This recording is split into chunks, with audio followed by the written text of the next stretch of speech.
Class 7 math exercise 5.1 part 2। यहाँ भन्छ 30 बाट यति घटाउनु छ र यति जोड्नु छ।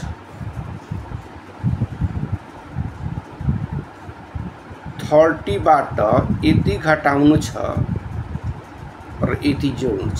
अर्थात हेर यहाँ लेख, यहाँ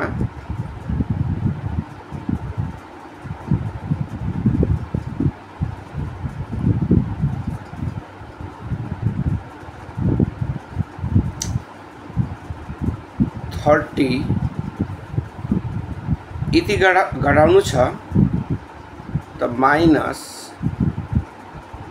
6.1/8 माइनस 8। 30 बाट यति घटाउनु छ र यति जोड्नु छ। अर्थात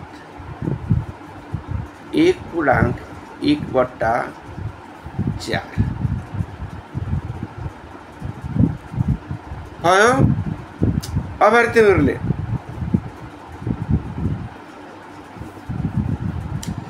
त पहिले ब्राकेटको काम गर्ने।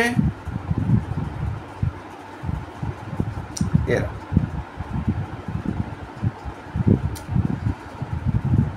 यसमा गुणा गरेर एक जोडा के हुन्छ,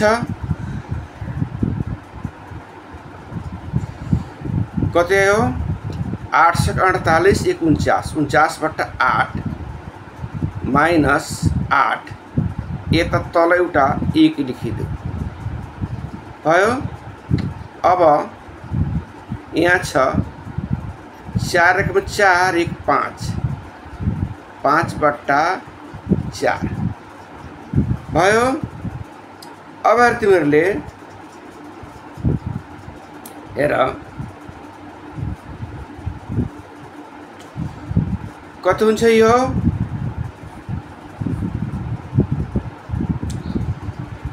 एलसीएम हुन्छ 8।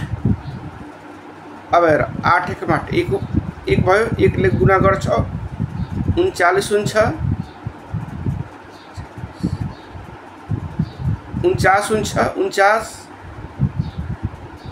49 अनि यसले भाग गरे 8 मा कति हुन्छ 8 आउँछ। 8 ले यसमा 8 ले गुणा गर्ने के हुन्छ 8 टाइम 64 प्लस 5/4 यति आयो। अब हेर तिमीहरूले 30 छ, घटाऊ त्यसबाट 64बाट 49 घटाऊ कति हुन्छ 50। 54 1 15 14 1 15 माइनस 15/8 भयो प्लस 5/4 भयो। अब तिमीहरूले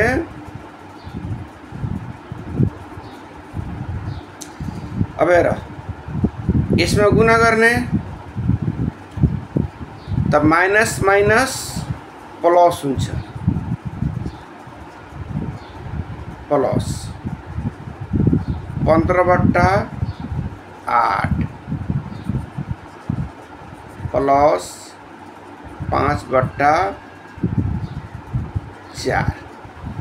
भयो। यहाँ 1 लेख, तल के हुन्छ 1 हुन्छ, केही पनि छैन भने यहाँ 1 हुन्छ। अब हेर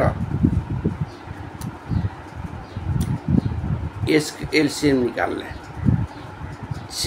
8 र 4 को एलसीएम 8 हुन्छ भयो।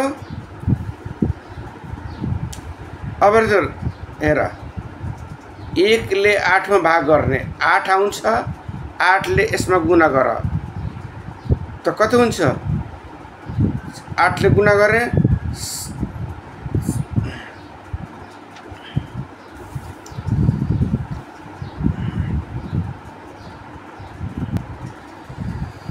के भयो 240 भयो 8 ले 8 में भाग गर 1 आउँछ 1 ले गुणा गर कति हुन्छ गुणा गर्दा 15 हुन्छ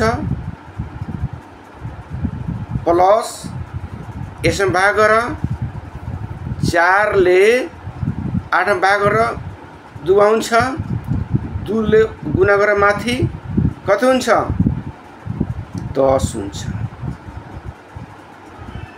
भयो अब हेर तिमीहरूले जोड यसलाई 8 को 8 भयो तल माथि जोड 240 50 5 55 55 र 10 कति हुन्छ 65 265 भयो अब हेर यसमा लाएर 265 में 8 ले भाग गरेको कति भयो 33.1/8 यता लेख 33.1/8 एन्सर भयो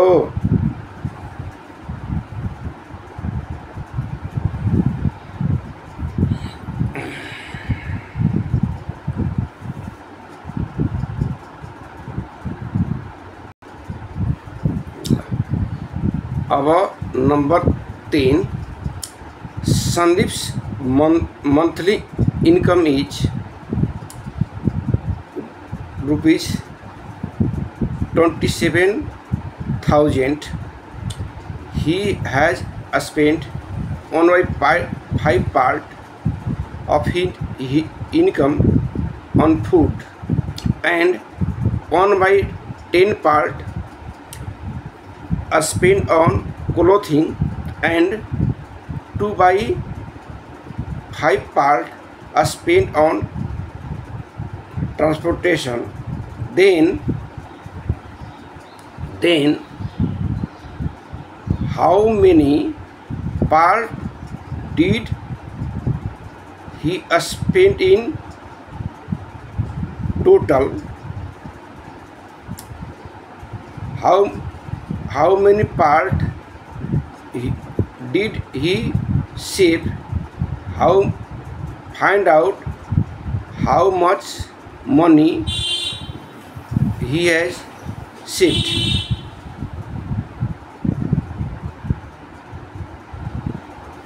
ल यहाँ भन्छ टोटल आमदनी छ 27,000 कति 27,000 भोजनमा खर्च कति छ 1/5 भाग कति 1/5 भाग कपड़ा में खर्च कति छ 1/10 भाग आ सवारी में खर्च कति छ तो 2/5 भाग अब जमा खर्च एक में भन्छ जमा खर्च कति भयो जमा खर्च कति पार्ट भयो जमा खर्च तेर यसलाई जोड्ने त जमा खर्च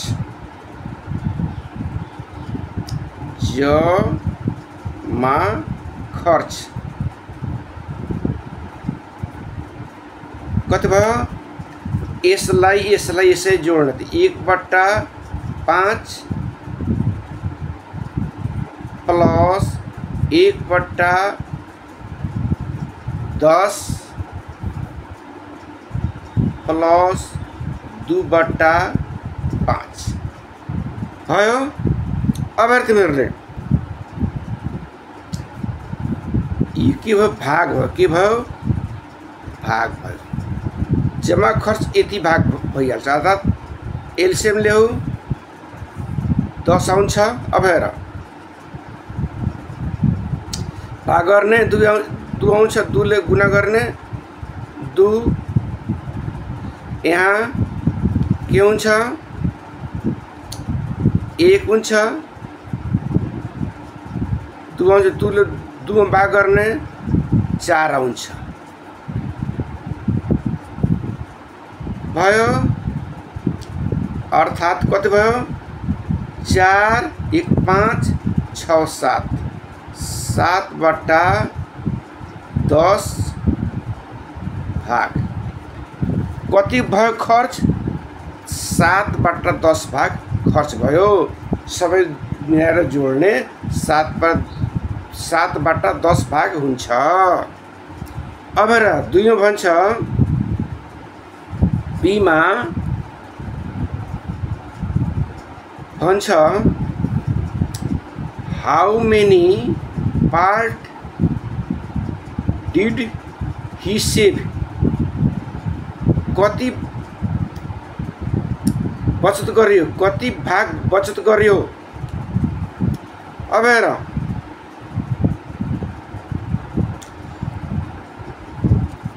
त कति भाग बचत गर्यो त बचत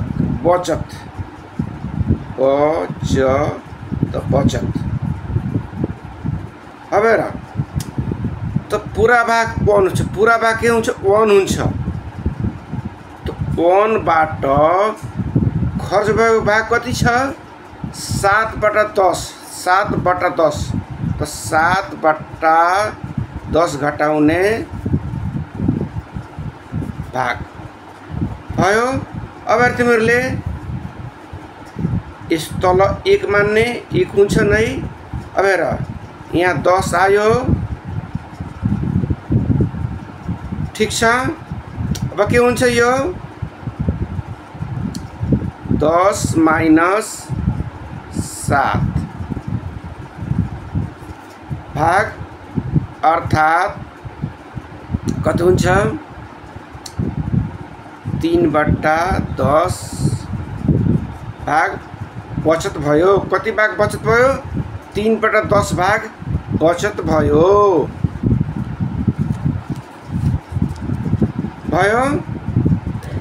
अब हेर अब भन्छ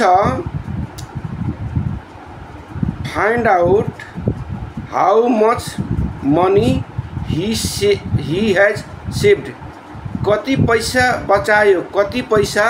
बचायो अब हेर तिमीहरूले बचाएको रकम कति हुन्छ त 27,000 को 3/10 भाग 27,000 पुरानो 27,000 छ आ 3/10 भाग बचायो त कति भयो 27,000 को 3/10 भाग अर्थात के हुन्छ रु 27,000 गुना 3/10 भयो अब यसलाई कट्यो अब के भइहाल्छ रु 27,000 गुना 3 गुना गरिदेऊ त कति भयो गुना गर्दा कति भयो 81,000 रुपैयाँ भयो अर्थात कति बचायो 81,000 रुपैयाँ बचायो एन्सर भयो अब आउनु तिमीहरू 4 नम्बरमा कतिमा 4 मा ल बाकी हिसाब अर्को दिन पढ्ने धन्यवाद।